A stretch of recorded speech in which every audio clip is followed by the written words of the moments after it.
Master को प्रणाम।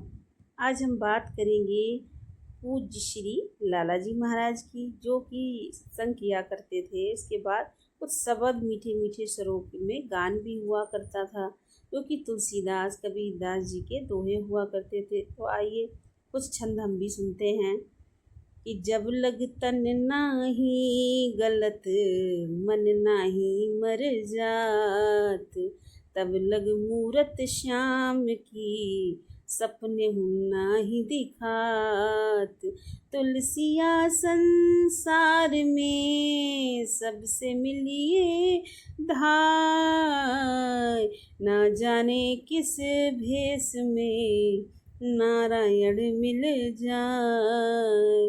लाली अपने लाल की, लाली अपने लाल की, जित देखूत लाल। लाली ढूंढन मैं चली, मैं भी हो गई लाल। यह तन विष की वेलरी, गुरु अमृत की खान। शीश दिए जो गुरु मिले, तो भी सस्ता जान। शीश दिए जो गुरु मिले, तो भी सस्ता जान। तो यहाँ पर गुरु की महिमा बताई गई है। अब आइए चलते हैं आगे वीडियो की तरफ कि आज सांसारिक बात होगी कि मनुष्य को कैसा होना चाहिए और किस तरह से वो जीवन में तब मोक्ष की तरफ बढ़ता है।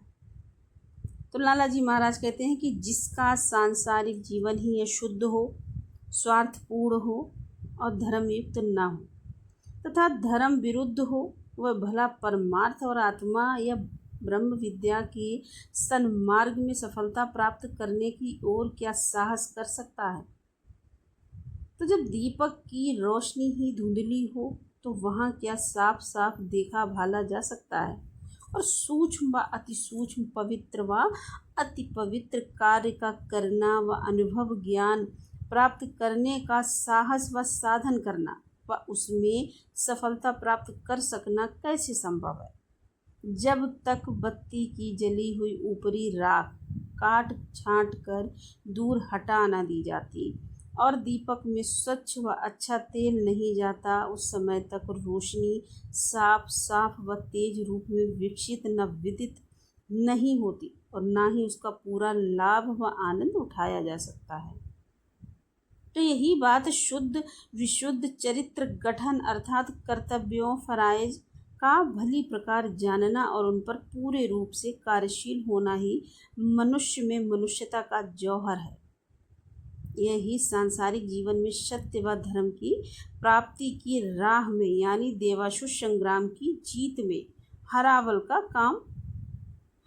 का काम देता है और मार्ग साफ करता चलता जाता है। यानी हरावल कहते हैं रथ के पहिए में लगने वाली कील को।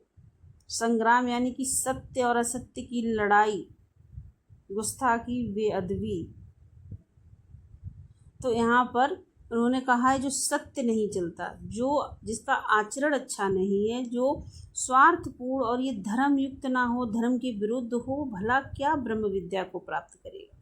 तो यहाँ पर लाला जी महाराज यही समझा रहे हैं कि सच है जो निज कृपा करना नहीं जानते, मानते और न जानने मानने का प्रयत्न व साधन ही करते हैं, उन पर गुरु कृपा व भगवत कृपा की प्रेरणा भी नहीं होती और वह कोलू या तेली के बैल की भांति अपने स्थान पर ही हैं बंधे रहकर उसी चक्कर में ग्रस्त व झूमते रहते हैं। उससे निकलना मुक्त होना उनके स्वभाव में ही नहीं होता। तो आसन मारे क्या हुआ मिटी न मन की आस, तेली केरा बैल ज्यों घर ही कोस 50। आशा का ईंधन करो मंशा करो भभूत, जोगी फेरी यूँ फिरो तब बुन आवे सूत। आशय ये है कि जो मनुष्य सदाचारी शुद्ध आचरण वाला धर्म युक्त कर्मों में निष्ठा रखने वाला, बड़े महान पुरुष तथा बुजुर्गों का पूरा मान सम्मान व उसकी सेवा व आज्ञा का पालन करने वाला न हो और उसमें मनुष्यता के शुद्ध व पवित्र गुण न होवे तो समझ लेना चाहिए कि वह मनुष्यता में विश्वास न रखने वाला सदा ही लोभ, मोह, अहंकार तथा काम क्रोध में किसी न किसी रूप में फंसा रहेगा। लोभ व मोह के रखने वाले अधिकतर स्वार्थी व मनमानी चाहने व करने वाले हुआ करते हैं। अहंकारी पुरुषों में बुजुर्गों की बातें तथा गुण नहीं पाए जाते, और यदि ऐसा प्रतीत भी हो तो उसको बना हुआ धोखे ही समझना चाहिए, क्योंकि स्वयं अपना मान व अपनी बात पर स्वार्थ को लेकर सब पर अपना महत्व जमाना चाहते हैं, क्योंकि बुजुर्गों की राह वे स्वयं ही अपने जीवन में नहीं उतारते। दूसरी बात जो भी शंकराचार्य जी महाराज ने अपने उपदेश में फरमाई वह यह है कि मनुष्यता के पश्चात मुमुक्षुता अर्थात मोक्ष की प्राप्ति की इच्छा व नियत का होना आवश्यक है। यह भी कठिन वस्तु प्रतीत होती है। तीसरी वस्तु है कि महान पुरुषों का संग व उनकी सेवा और उसमें निष्ठा। मनुष्यता, मुमुक्षुता और बुजुर्गों तथा गुरुजनों का संग, सेवा, आत्मीय ज्ञान और सत्य में ध्रुव पद की प्राप्ति के लिए यही 3 पग हैं।